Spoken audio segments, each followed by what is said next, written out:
If you've been a HopeFilled financial follower for a while, you know that I've been expecting my second son, and in the middle of March, he was born, and he came fast.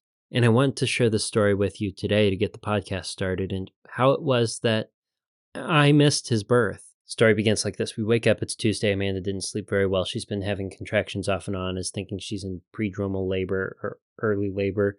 Doesn't think that it's actual labor, but I'm starting to get the sense that things are actually going to happen today. Because it's so early, she's basically trying to go about her day as is. Her mom's visiting with us, and we're watching our niece this day. So our 1-year-old niece and my 2-year-old son are running around the house. My mother-in-law is helping watch them, and Amanda's just trying to figure out what's going on. And I decide to just log into work as if it were a normal day, but keep an eye on things. I had meetings between 10 a.m. and 1 p.m., just back-to-back meetings. And in each of the meetings, it kind of came up, hey, if I need to jump, it's because my wife is currently in labor. Most likely, it's probably pretty early, but that's a thing. So keep that in mind. And it's funny, on some of those meetings, people were like, what are you doing working? And I'm like, we've got plenty of time. And my boss was on one of them. He's like, that can change in 5 minutes, right? And boy, did things change quickly. We ended up having a decent lunch. Amanda was playing cards with her mom and realized that labor was actually picking up, that this was going to be it. It wasn't something that was going to drag on for weeks and weeks. We were going to probably be having a baby that day. And there wasn't too much for me to do at this point other than just kind of be ready. I got work and my personal calendar all situated for the next week around 3 or 3:30.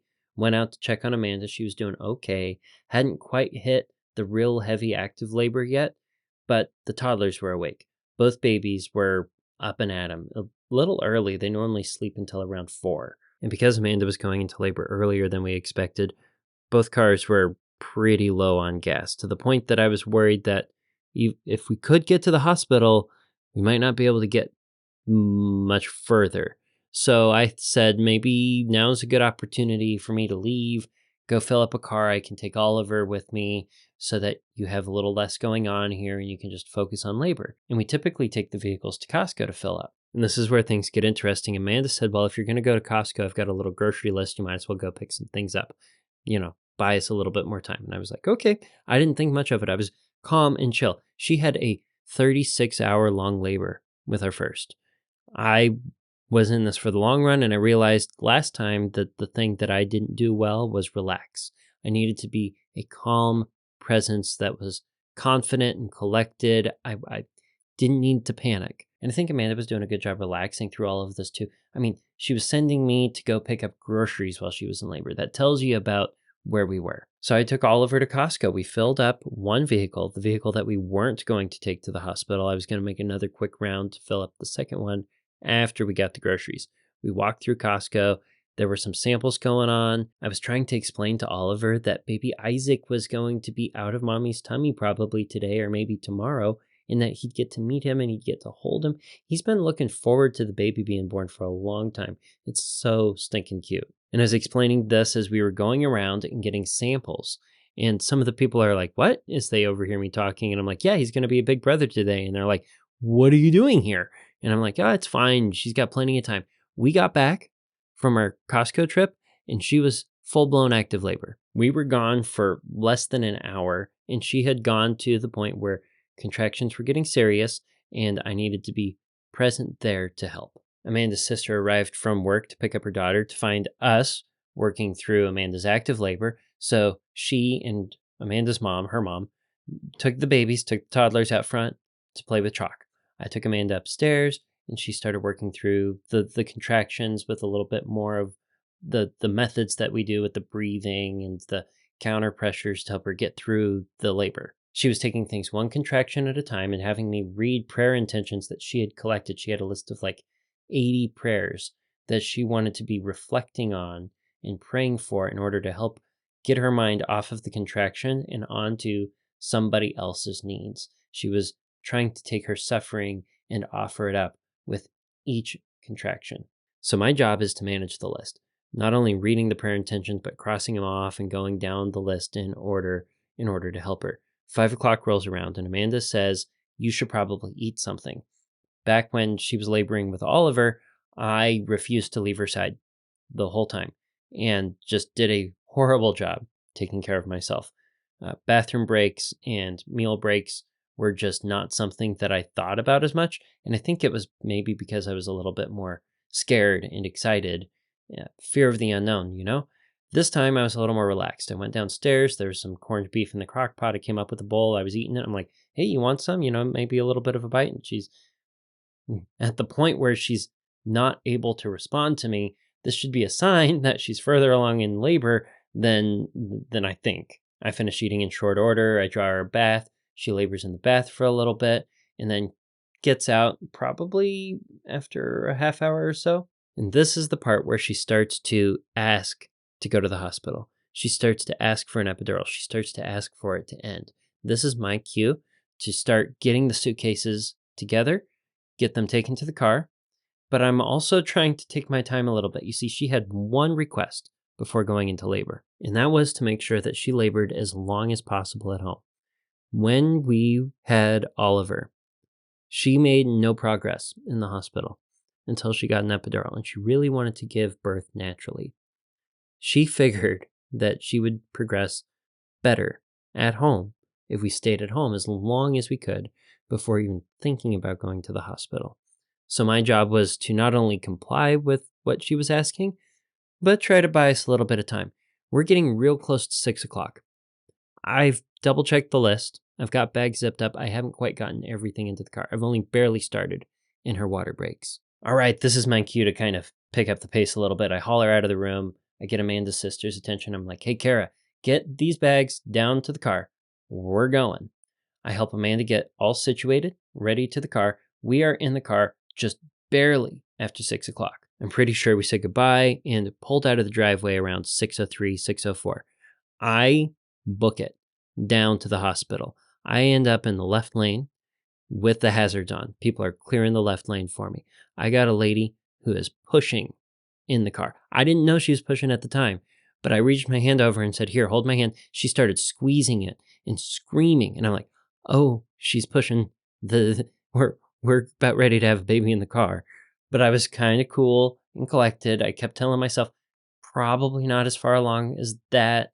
We've got some time. Let's just get to the hospital. We get to the hospital and I roll up outside the ER entrance, which is just off of where you need to enter the hospital to get to labor and delivery. I put the car in park and Amanda just gets out of the car. And the contractions are heavy enough that if she has one and I'm not right there, she's going down on all fours, maybe a little hard. So I get out of the car. I don't even stop the car from running.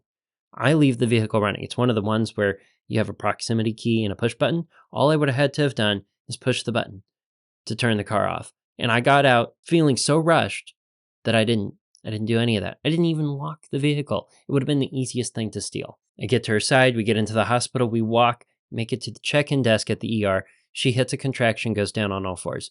I'm holding her. We see an employee from the hospital walking by. I'm like, ma'am, can you help us? I'm trying to get her up to labor and delivery. I'm doing my best to be calm. She's like, I don't know where that is. I point down the hall and say, it's just up those elevators on the second floor. She says she's going to go get someone to help us. We never saw her again, and nobody she went to go get to help us ended up finding us, if she found anyone at all. We made it to the elevator after that contraction, made it up the elevator, made it through the first set of doors. The next set of doors is going to be the labor and delivery floor.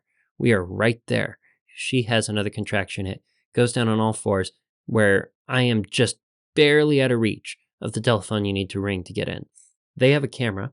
They can see us outside, and they're trying to buzz the door in so we can enter. And there's nothing I can do. I'm just helping hold Amanda on the floor. I get a hold of the phone, and I'm holding it. I can't reach the button. And then all of a sudden, with light behind it, door opens up, and I'm embellishing a little bit, but it was like a mist of cloud rolled in, and a nurse came through the door with a wheelchair. It was time. And they asked her to get up into the wheelchair, asked me to hold the door. Amanda can't sit in the wheelchair, so she like grabs onto the handlebars and gets her knees on there, and they back her up into it. I tell the nurse that I left the car running and I might need to go get it, and they're like, okay, don't worry, you can go get the car and come back. I think you see where this is going. The nurse at the front desk for labor and delivery asks me for Amanda's first name, last name, date of birth, tells me to go move the car, and I book it to the elevator. It is now 6:17, and I only know this because I rang my parents to give them an update. So I got a hold of my parents and started telling them, we're probably going to have a baby within the next hour. They're asking, let us know when the baby's here. I'm like, give me about an hour. Don't worry. But I'm also taking it seriously that the baby is on the way. I forgot to mention that as they were wheeling her off in the wheelchair and they told me to go back and get the car, Amanda yelled out, "You're gonna miss it." And there's a part of me that believed her, and there was a part of me that couldn't believe her as I was moving the car and talking to my family. I get the car to a parking space. I get the hospital bags. There were 2 bags out of the car. And I jog back to the elevators, hang up with my parents. It's somewhere around, I want to say 6:20, 6:21, maybe 6:22. We were definitely off the phone by 6:22 because my mom sent a text to my siblings saying that Amanda's in labor and the baby's on the way. I'm going as fast as I can with these bags. I get back into labor and delivery. They haven't ID'd me or anything. They remember me from getting Amanda there, but they tell me the room number. And I go in, 2 doors down, take a left, and I can hear the baby crying. My feet don't stop moving, but my torso bends down and I set the bags down by the side of the room as I walk past the curtain. And I can still see that one nurse is holding Amanda's leg up, and just around her, I can see 2 baby feet poking up in the air at the corner of the delivery bed. They weren't set up at all for the baby. The doctor wasn't even there. The nurses had caught the baby and were working on things. I came around. The lady who caught the baby is introducing herself to me. I don't remember a word she said. I wanted to be by my wife's side holding her hand. I get around to Amanda. I get down by the side of the bed, and another nurse comes over and hands me a pair of scissors and says, "Dad, do you want to cut the cord?" Isaac is crying, but he is healthy. He is a healthy baby boy with all 10 fingers and all 10 toes. I cut the cord and they take him over to the warming table as Amanda works on the placenta. And I don't know if it was just the way that the nurses wanted to manage the situation, but they didn't bring Isaac up to Amanda to do skin to skin right away, which made Amanda think that there might have been something wrong with the baby. So kid's crying over on the warming table. I think it's a panda something or other. And she's worried about him. And is like, someone needs to go comfort the baby. And I'm just holding Amanda's hand saying, I'd go comfort him, but I want to be here for you. And she's like, no, go comfort the baby. So I take my shirt off, I go over and I hold the baby. And I get to, for the first, 20 minutes or so, just hold that little baby close to me. And the doc ends up walking in and goes, "So, guys, you could come in a little sooner. You didn't have to wait that long." Remember, Amanda wanted to labor at home as long as possible. She explicitly told me months ago, it's okay if we get really close or even have a kid in the car. That would be better than going to the hospital too early.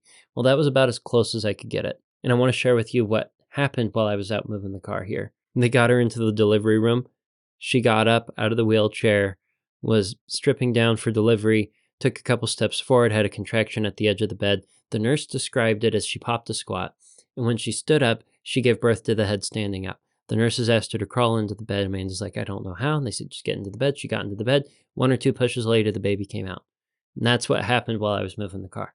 It's incredible. It's crazy. And I missed it. I don't know if it was for better or worse, but I missed it. I was joking with the nurses later, hey, we didn't come in and use the delivery room for labor for a long period of time. Can we get a discount? I made a similar joke when they discharged us after only spending 1 night in the hospital. We got to leave just before the second night would have started. And as I'm recording this, baby isn't even 2 weeks old yet, and Mama's recovering pretty well. We love our little baby. He's so chill. Isaac's a good kid, and I'm very happy and very blessed to have a healthy wife, a healthy baby, and a toddler who absolutely adores his baby brother. And since we've been home, I've been doing my due diligence and my job by working through the personal finance and administrative stuff that needs to happen after having a kid. And it got me thinking, a good episode, a good main topic would be the top 5 things that you need to do, personal finance wise, after you have a baby.